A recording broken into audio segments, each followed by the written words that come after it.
Hobbs introduces a 3-hour retrospective of his work, featuring archive material, some of which hasn't been heard on radio since its original broadcast, plus interviews with many of the names who worked with him. Now, if you're not acquainted with Chris Morris's work, expect provocative material and strong language. This is Raw Meat Radio.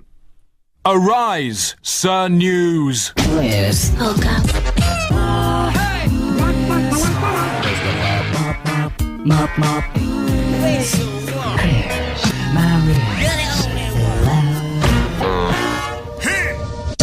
Hello, can we have Johnny Walker's body removed from Studio 3 as quickly as possible, please? Sorry, Johnny Walker's Body.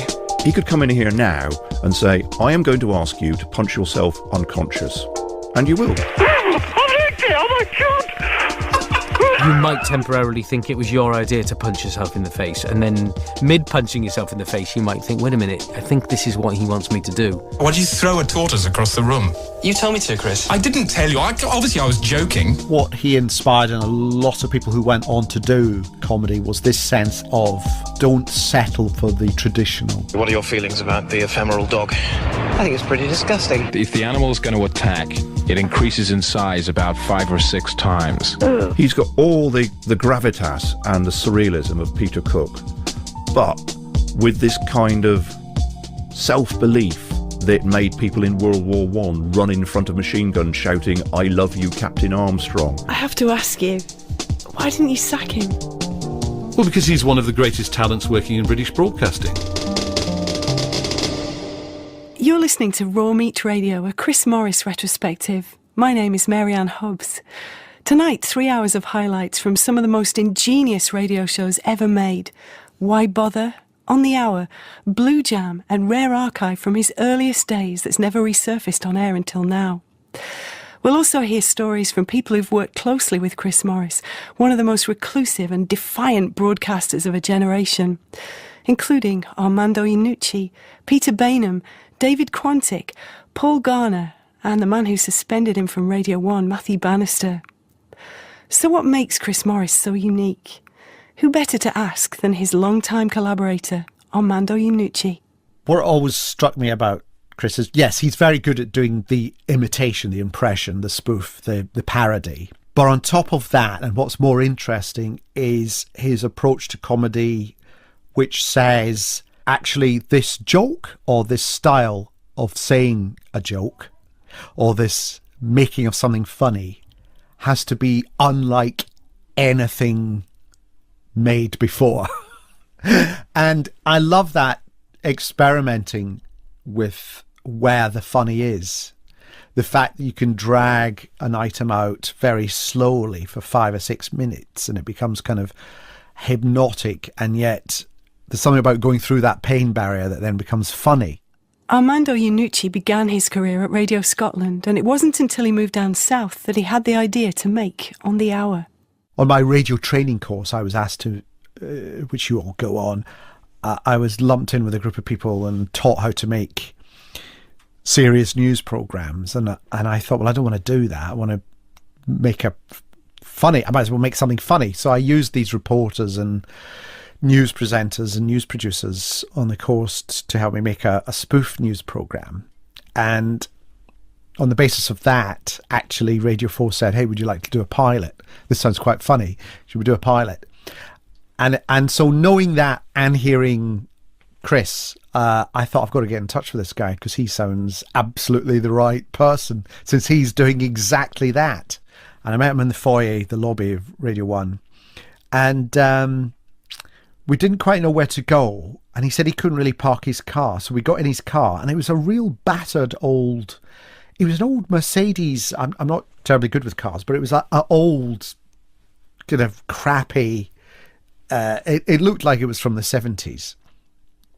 And there was nowhere to park. And we clicked instantly. It felt like 2 hours we drove around. I mean, we must have done about 100 circuits of Broadcasting House in order to avoid getting a ticket. And in the course of that conversation, I think we kind of more or less came up with what On the Hour should be. And here it is. This is On the Hour. Arise, Sir News. On the Hour. Such is politics. It's a painful business. On the Hour. What you mustn't do in politics is listen to people. It's a painful business. On Radio 4. Such is politics. The green shoots of economic spring are appearing once again. In an unkind way, I just mean to consistently, year after year, be at the top of the tree. On the Hour with Christopher Morris. That's me. Now listen. Today's fronty prongs. The headlines. Rocket curtsied before blowing me up, claims General. Embarrassed dog found sniffing wreck of Titanic.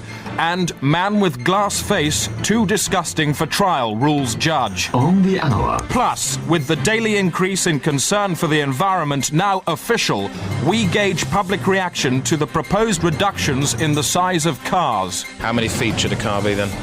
I think a car should be about 3 or 4 feet. And small people to drive them, obviously. Small people to drive them, that's right.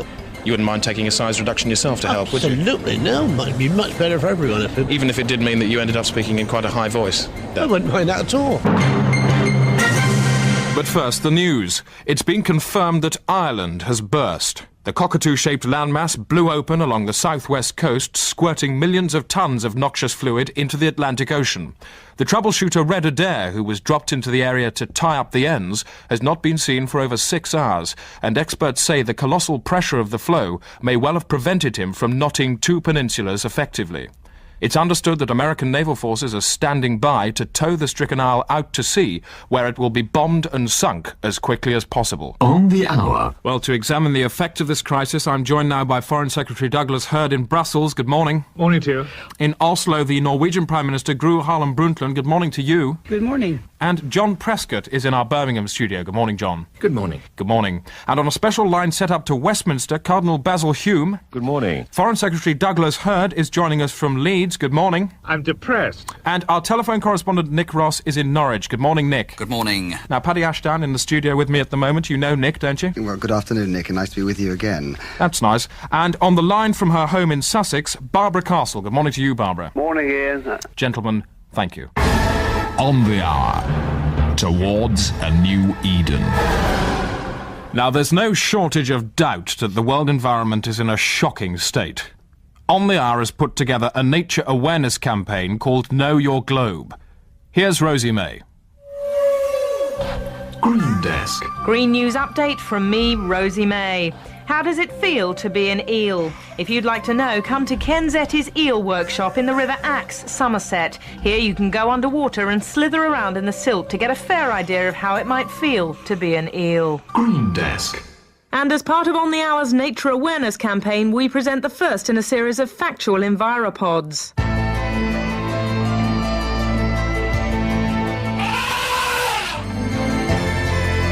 That's the sound of an elephant. A beautiful noise from the heart of nature. Comes quite literally out of its trunk. Kinda gets you right there, doesn't it?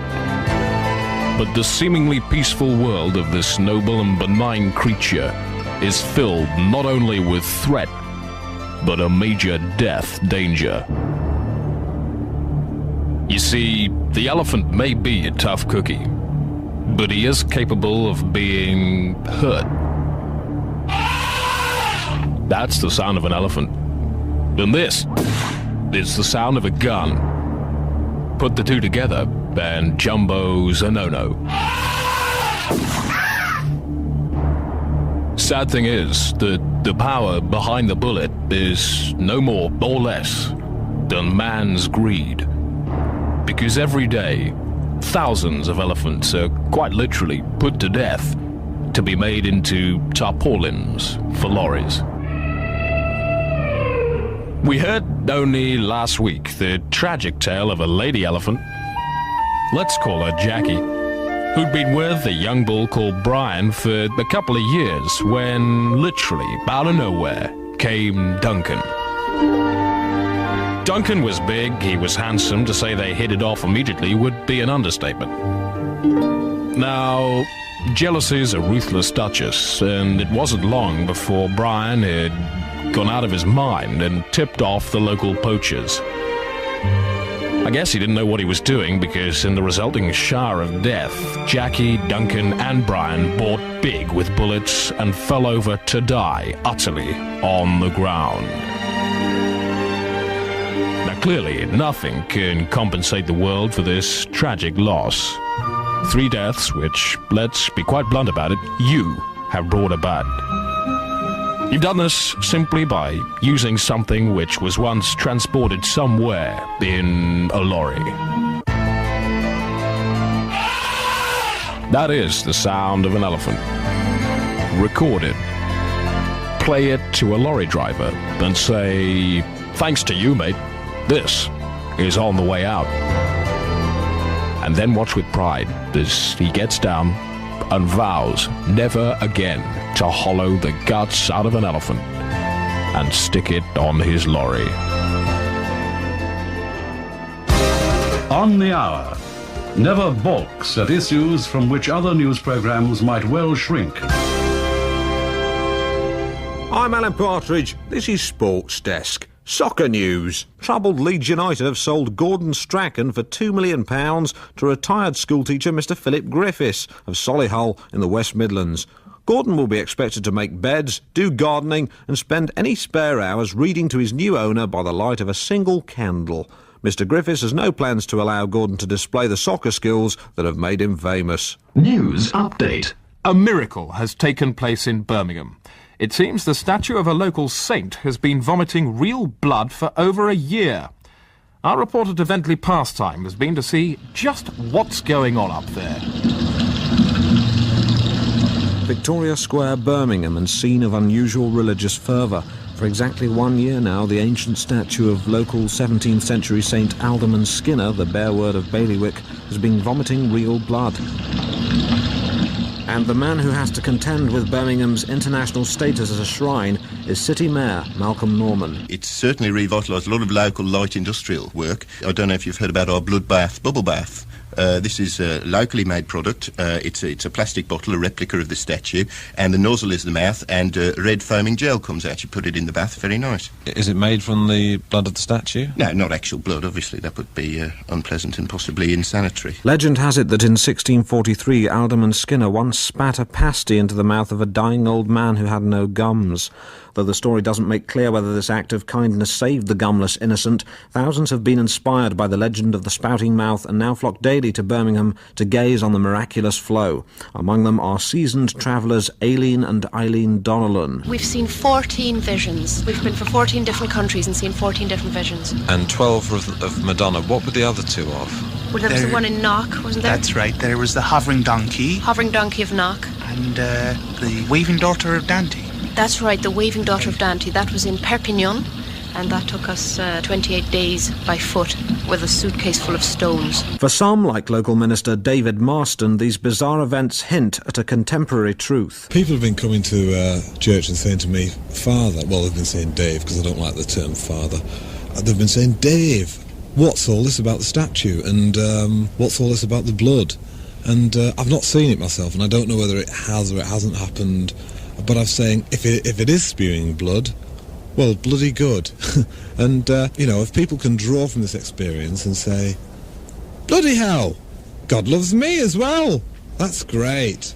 And then maybe the problems will diminish. They can come to the youth club and we can talk about it and go camping. Some still doubt whether a miracle has actually taken place in Birmingham, despite the obvious blood. Psychopsychologist Erica Lawson is the author of Phenomena or Phonydom. Just behind the statue of Alderman Skinner is the Civic Library. Now, that has recently been re-roofed. Now, the roofing that's been used is basically a copper roof. Now, copper, as we know, once it is oxidised, becomes a red colour. The refraction of light during rainstorms can cause the rain to look red. Rain that's being bounced off the alderman's nose, that rain is discoloured. That doesn't seem to explain why at least 300 gallons a week of blood has been congealing and building up with a fountain below the statue. It's not, whatever figure you just cited. On average, it's been around 16 centilitres a day. Now, we're talking about a major inner city area here. It's not unusual to have 16 centilitres of blood around. Not unusual. You're not a Christian, are you, Dr. Erica? I don't think that's relevant, actually. I don't want to discuss this because I don't think it's relevant. I'm a scientist. Drive home safely. To Vendley Pastime there with that fabulous report. Of don't settle for the traditional. What are your feelings about the ephemeral dog? I think it's pretty disgusting. If the animal is going to attack, it increases in size about 5 or 6 times. He's got all the gravitas and the surrealism of Peter Cook, but with this kind of self-belief that made people in World War I run in front of machine guns shouting, "I..." Hobbs introduces a 3-hour retrospective of his work, featuring archive material, some of which hasn't been heard on radio since its original broadcast, plus interviews with many of the names who worked with him. Now, if you're not acquainted with Chris Morris's work, expect provocative material and strong language. This is Raw Meat Radio. Arise! Love you, Captain Armstrong. I have to ask you, why didn't you sack him? Well, because he's one of the greatest talents working in British broadcasting. You're listening to Raw Meat Radio, a Chris Morris retrospective. My name is Mary-Ann Hobbs. Tonight, 3 hours of highlights from some of the most ingenious radio shows ever made. Why bother? To punch yourself unconscious. And you will. Oh my God! You might temporarily think it was your idea to punch yourself in the face, and then mid-punching yourself in the face, you might think, wait a minute, I think this is what he wants me to do. Why did you throw a tortoise across the room? You told me to, Chris. I didn't tell you. Obviously, I was joking. What he inspired in a lot of people who went on to do comedy was this sense. Sir News. Yes. Oh, God. Mop, mop.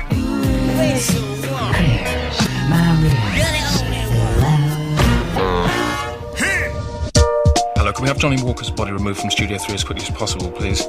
Sorry, Johnny Walker's body. He could come in here now and say, I am going to ask you